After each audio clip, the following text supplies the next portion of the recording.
తెనాలి రామలింగడు part 1 చూసి అప్పుడు ఈ వీడియో చూడండి, మీకు పూర్తిగా అర్థమవుతుంది. రామలింగం కాళికాదేవి వరం వల్ల గొప్ప కవి అయినాడు.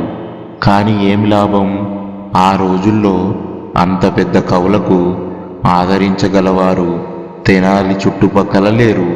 ఒక్క విజయనగరం మహారాజు కృష్ణదేవరాయలు మాత్రం తెలుగు కవులకు ఆదరిస్తూ ఉండేవాడు. ఆ సంగతి తెలిసి రామలింగం ఎన్నో కష్టాలు పడి విజయనగరం చేరుకున్నాడు. ఇన్ని ప్రయాసలు పడి చేరుకున్న రాజుగారి దర్శనం దొరకడం సులభము కాదు. రాజు ఆస్థానంలో ప్రవేశించడం మాట అటు ఉంచి రామలింగం ఆ ఊళ్ళో విచారిస్తే రాయలవారి గురువుగారైన తాతాచార్యుల వారిని పట్టుకుంటే రాజస్థానంలో సులభంగా చేరవచ్చని చెప్పారు. రామలింగం ఆనాటి నుంచి తాతాచార్యుల గారికి సేవ చేయడం మొదలుపెట్టాడు.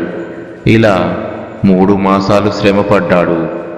ఆచార్యుల వారి అనుగ్రహం కలగలేదు.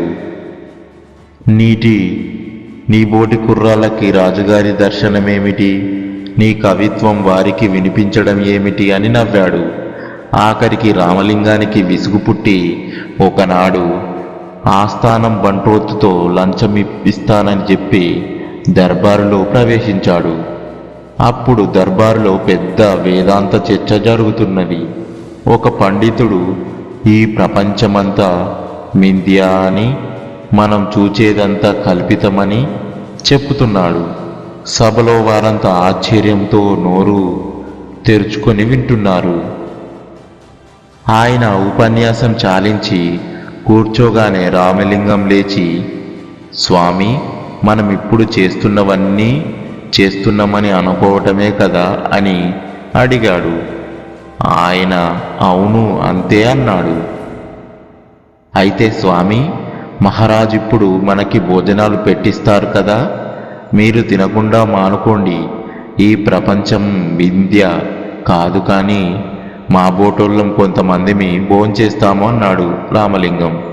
సభలో ఉన్నోళ్ళంతా గొల్లున నవ్వారు. పాపం ఆ వేదాంతి చిన్నబోయాడు. రాయలవారు రామలింగం సమయస్ఫూర్తికి మెచ్చుకొని ఆస్థానంలో చోటిచ్చారు. రామలింగం కోరిక నెరవేరింది. ఇక తాతాచార్యుల వారి పని ఎట్లా పట్టాలా అని ఆలోచించడం మొదలుపెట్టాడు. తాతాచార్యుల వారికి తెల్లవారు జామున లేచే తుంగభద్ర నదికి పోయి స్నానం చేయడం అలవాటు. ఈ సంగతి రామలింగం తెలుసుకొని ఒక రోజున తాతాచార్యుల వారు స్నానం చేస్తుండగా గుడ్డలు తీసి దాచాడు. ఆచార్యుల వారు స్నానం చేసి బయటకు వచ్చి చూసుకుంటే గుడ్డలు లేవు.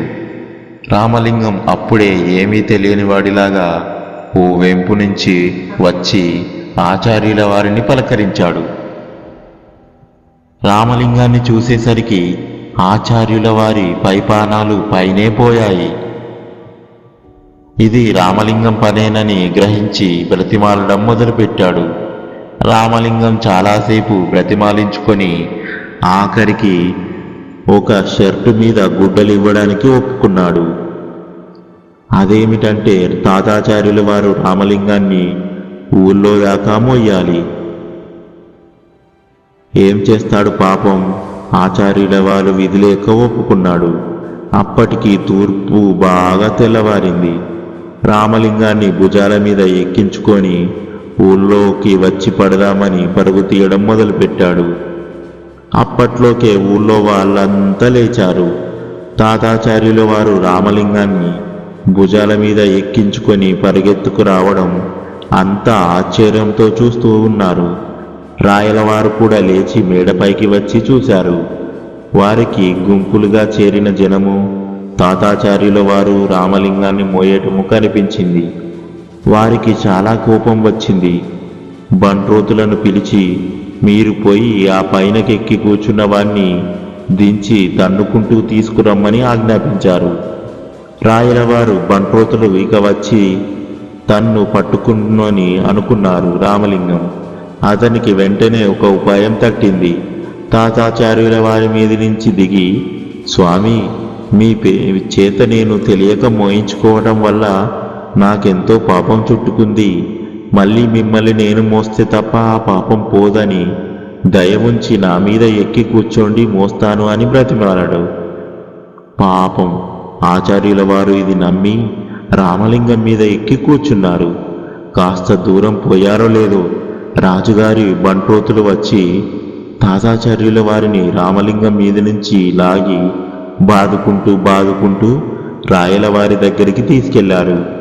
నేను రాజుగారి గురువుని అని ఎంత మొత్తుకున్నా వాళ్ళు వినలేదు. రాయలవారి గురువు గారి అగచాట్లు చూసే వరకు మరీ కోపం వచ్చింది. రామలింగాన్ని పట్టుకుపోయి గోతిలో పాతిపెట్టి ఏనుగుల చేత తొక్కిద్దుతామని ఆజ్ఞాపించారు. ఈ విధంగా తాతాచార్యుల వారి కడుపు మంట చల్లారింది. రామలింగం చావకుండా తప్పించుకోగలడా? వచ్చే ఎపిసోడ్లో చూద్దాం. ఈ వీడియో మీకు నచ్చినట్లయితే లైక్ చేసి మీకేమనిపించిందో కామెంట్ రూపంలో తెలియజేయండి. మరిన్ని వీడియోల కోసం సబ్స్క్రైబ్ చేసుకోండి. Thank you for watching our